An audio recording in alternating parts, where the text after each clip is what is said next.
The radio's been cutting out all week. Every 7 minutes and 23 seconds, the signal clears. A man's voice says, "Confirm your coordinates, sharp, like a command." Then the white noise swells again, swallowing it whole. The digital clock on the stove flickers. 2040 a.m. It's too quiet. No crickets, no creak of the porch swing. The refrigerator shudders to life, its low groan stretching too long. The tap sputters, coughing up a dark fleck. Dad with a thumb, its ink black and shimmers faintly like oil under moonlight, rinsing the sink until it's gone. The floorboard near the bedroom door groans rhythmically. Step. Pause. Drag. The reflection in the kitchen window wavers, a distorted shape looming behind. Turning reveals only shadows devouring the stairs. The radio erupts. Do not approach. Lights off. Do not. Silence follows. Then, dripping from the ceiling, slow, deliberate. Plink. Plink. Holding a palm under the drip. The liquid isn't water. It's warm. The liquid crawls across my palm, viscous, clinging. I lift it to my nose. It smells green, like chlorophyll and rust. My throat tightens. The drip quickens. Plink, plink, plink. A hurried coat against the porcelain. A moth batters the lamp above, its wings throwing jagged shadows. 7 minutes. The radio buzzes and I flinch before it starts. Confirm your coordinates. Same words but frayed now. Desperate. The numbers on the stove clock warp 2114, pulsing faintly red. When I look away, the afterimage lingers. 723! The floorboard groans again. Step. Pause. Drag. Closer. I count the breaths between sounds. 8. Always 8. My own breathing sinks to it. Shallow, hitched. The fridge hums a dissonant chord, motor grinding as if chewing bone.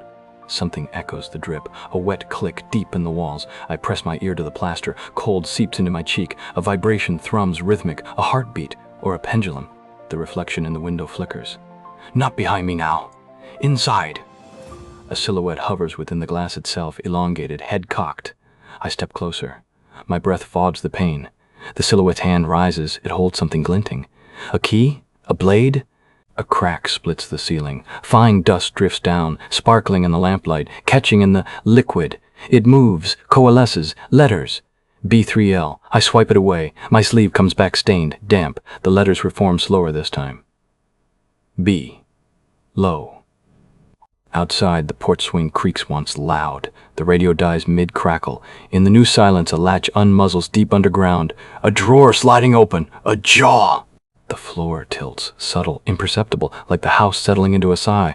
My reflection in the window blurs. The silhouette's finger taps against the glass from within, each tap bending the pane inward. But there's no draft, no vibration. The dripping liquid beads on my palm again, though I'm not beneath the faucet. It traces my lifeline, sluggish, purposeful. The stain spreads darker, shaping a rune I almost recognize. A moth carcass floats in it, wings dissolving into veins of blackened thread.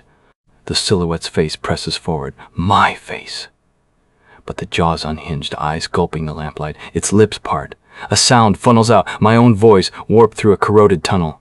The walls breathe, not metaphorically, actual movement, a ripple beneath the wallpaper. I press a hand to it, pulses. The ceiling crack widens, dust becomes a shimmering curtain catching in my nostrils, metallic, sweet, rotten. Cold air gusts up from the floor fence, not air. Breath, something exhaling, the silhouette mouths syllables that spider across the glass, mirrored. Hollow, hollow, hollow. My watch stops. The second hand trembles, then folds backward. The drip on my palm is ice now, fractaling into numerals. 723. I scratch at it, nails splitting the skin. Blood mingles with the liquid and hisses. A knock rings out. 3 precise strokes. Not the door, not the walls. Under my feet, the silhouette smiles. The knock repeats. My ribs answer, a sickening echo. The silhouette's head cocks too far, vertebrae clicking in a language. Its breath fogs my side of the glass. The numerals burn. 723, my birth month. The year Dad disappeared. The floorboards soften beneath me, spongy, fibrous, roots, tendrils. I try to step back. My ankles won't obey. Wallpaper splits. Something throbs behind it, smooth, porcelain white. An egg? A vertebra? The ceiling crack exhales dust in time with the vents. In! Out! The drip on my hand hardens. A scab.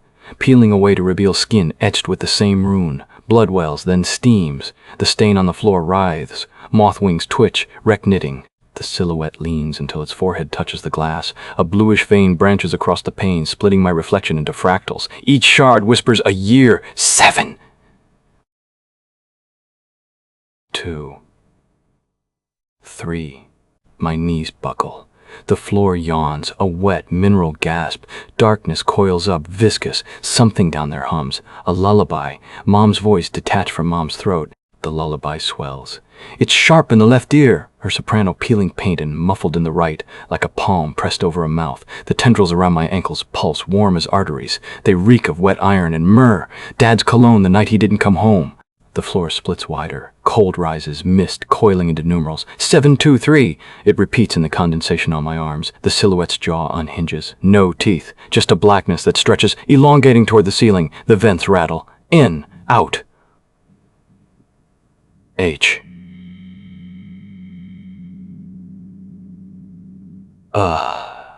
Wallpaper petals slough off. Behind it, the porcelain surface gleams. Not an egg. A clock face buried horizontally in the wall. Its hands twist, rusted to 7/2023. The glass fogs. My breath? No, inside the clock, something breathes back. A small handprint appears on the inner surface. Fades. The silhouette's shadow seeps under the door frame, pooling where my knees dent the floor. The roots tighten. A wet snap. My left thumb bends backward. No pain, only the sick warmth of blood trickling over the 723 scab. It sizzles, forming wings. A moth beats against my pulse. Come, the voice insists, syrupy now, seeping into my molars. The floor quivers, a tongue retracting. Down there, pinpricks of light. Not stars. Eyes. Hundreds, lidless. All my mother's shade of hazel. The silhouette's reflection touches mine in the window, its mouth pressed to the glass. Parts. A moth crawls out. The moth's wings shiver against my eyelid, damp with sweat or the clock's exhale. My right foot slides forward without permission. The roots aren't dragging me. I'm walking! Toward the fissure. Toward the eyes. A thumbnail in the floor's darkness flickers. My sister's, painted shell pink, the day she vanished. It sinks, swallowed as another eye blooms below. Hazel. Always hazel. The lullaby crescendos. A verse surfaces. Hush, little shadow, don't borrow the light. Mom sang it to the empty crib after the funeral. Now, the walls themselves croon it through crackling throats of plaster. The roots flex. My wrist rotates, puppet-like, plunging into the fissure. The air buzzes, a moth hive. They funnel into my sleeve, tasting the blood moth on my thumb. Warmth. Then, a thread of memory. Dad's cologne, yes, but also the sour tang of his aftershave on the phone receiver. Forgive me, he'd said. The night the line went dead. The clock chimes. No! It's my own scream, splintering into moth wings. They pour from my mouth, swarming toward the silhouette in the window. Its outline flickers. For a heartbeat, it wears Mom's bathrobe. My hand in the abyss brushes something pliant. Skin! A child's cheek? My own? Buried under years of compacted dark? The eyes surge closer, weeping black nectar that smells of prenatal vitamins.